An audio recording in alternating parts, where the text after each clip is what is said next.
Hello बच्चों, कैसे हैं? उम्मीद करते हैं आप लोग बढ़िया होंगे। तो इस क्लास में हम बात करने वाले हैं 8th ग्रेड अभ्यास पुस्तिका पर्यावरण बच्चों कक्षा 5 का पाठ 13 बाबू। कौन सा? तो कक्षा 5 का पाठ 13 बसेरा ऊंचाई पर। कौन सा? तो बसेरा ऊंचाई पर। ठीक ना बाबू? इसका पूरा क्वेश्चन आंसर हम सॉल्व करेंगे इस क्लास में। तो चलते हैं अपने प्रश्न पे बाबू।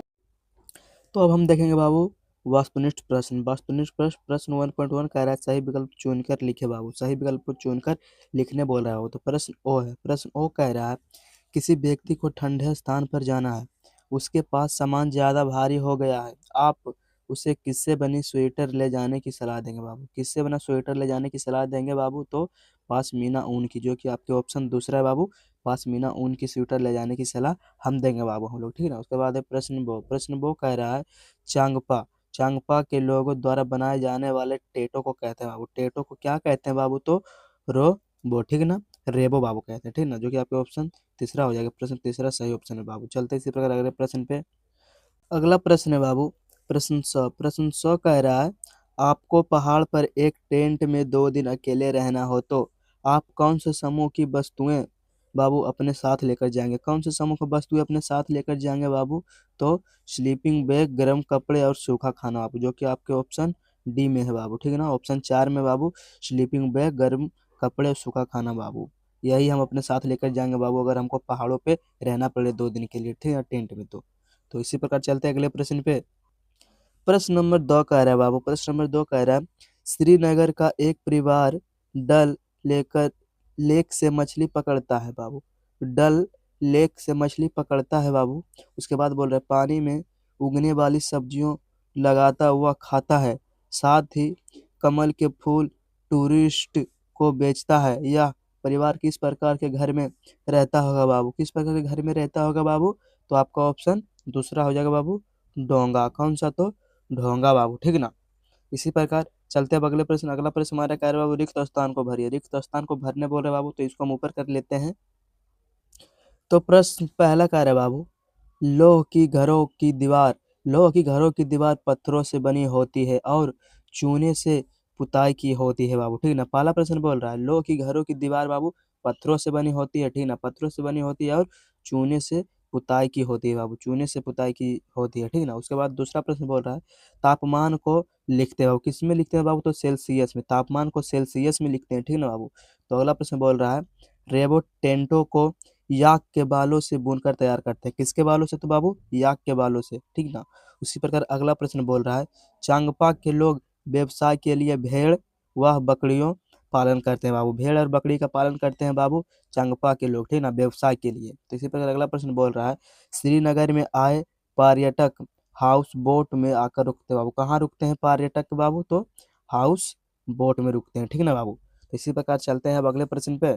देखते हैं अगला प्रश्न हमारे क्या कह रहे हैं बाबू। आगे है बाबू हमारा अति लघु उत्तरीय प्रश्न। अति लघु उत्तरीय प्रश्न बाबू। ठीक है ना? तो इसका भी हम प्रश्न उत्तर देखेंगे।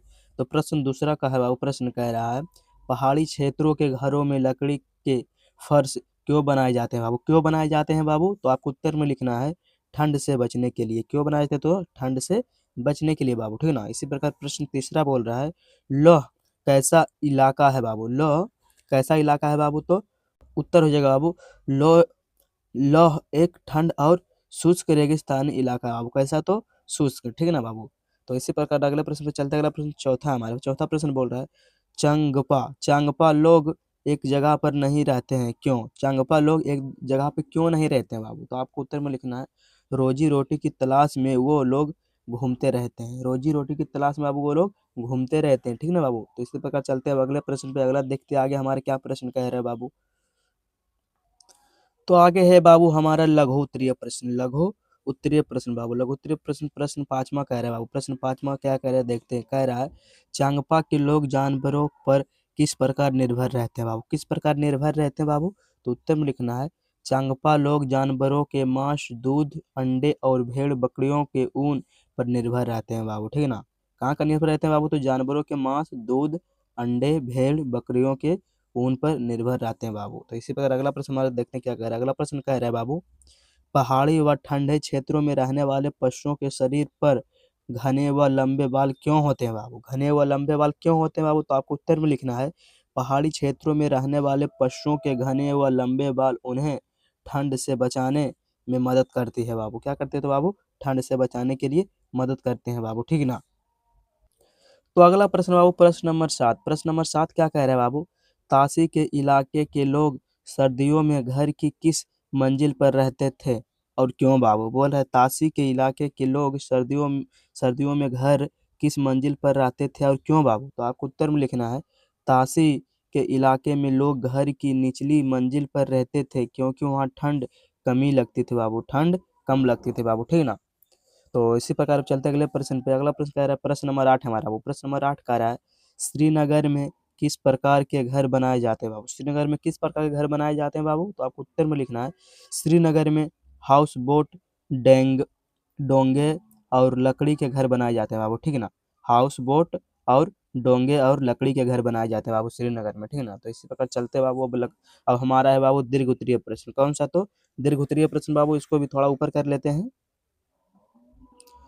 दीर्घ उत्तरीय प्रश्न बाबू, प्रश्न नंबर 9 कह रहा है। प्रश्न नंबर 9 क्या कह रहा है देखते हैं। कह रहा है बाबू, दिए गए भारत के मानचित्र में मुंबई से दिल्ली जाते समय पड़ने वाले राज्यों को खोजकर अलग अलग रंगों से दर्शाइए बाबू, ठीक है ना। बोल रहा है बाबू, भारत के मानचित्र में मुंबई से दिल्ली जाते समय पड़ने वाले राज्यों को खोजकर अलग अलग रंगों से दर्शाइए बाबू, ठीक है ना। तो ऊपर करते हैं बाबू और हम दर्शाते हैं इसको।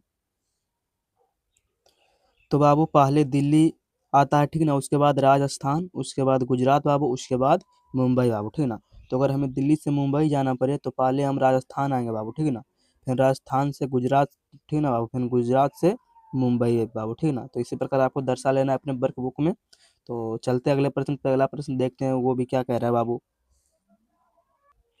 अगला प्रश्न बाबू, प्रश्न नंबर 10। प्रश्न नंबर 10 कह रहा है, एक ऐसा क्षेत्र है जहाँ गर्मी अधिक होती है बाबू, आबादी बहुत कम है और ऊँट और बकरी पाए जाते हैं, जमीन उपजाऊ नहीं है, वहाँ के लोगों का जीवन कैसा होता है। अपने विचार नीचे लिखे बिंदुओं के आधार पर लिखिए बाबू। बोल रहा है बाबू, एक ऐसा क्षेत्र जहाँ गर्मी अधिक होती है बाबू और आबादी भी कम है, वहाँ ऊँट और बकरी पाए जाते हैं बाबू, ठीक है ना।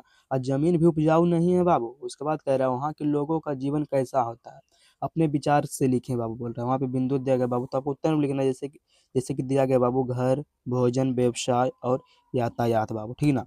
तो आपको घर पे लिखना है बाबू।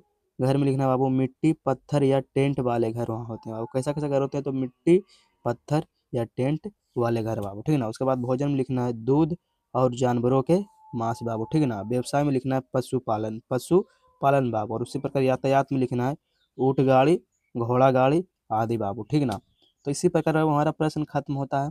तो मिलते हैं अगले वीडियो में बाबू, अगले क्लास लेकर आते हैं। तो अगर नए हैं तो चैनल को सब्सक्राइब कीजिए बाबू और वीडियो को लाइक कीजिए बाबू, ठीक है ना। वीडियो को लाइक कीजिए। तो हमारा क्लास यहीं पे खत्म होता है।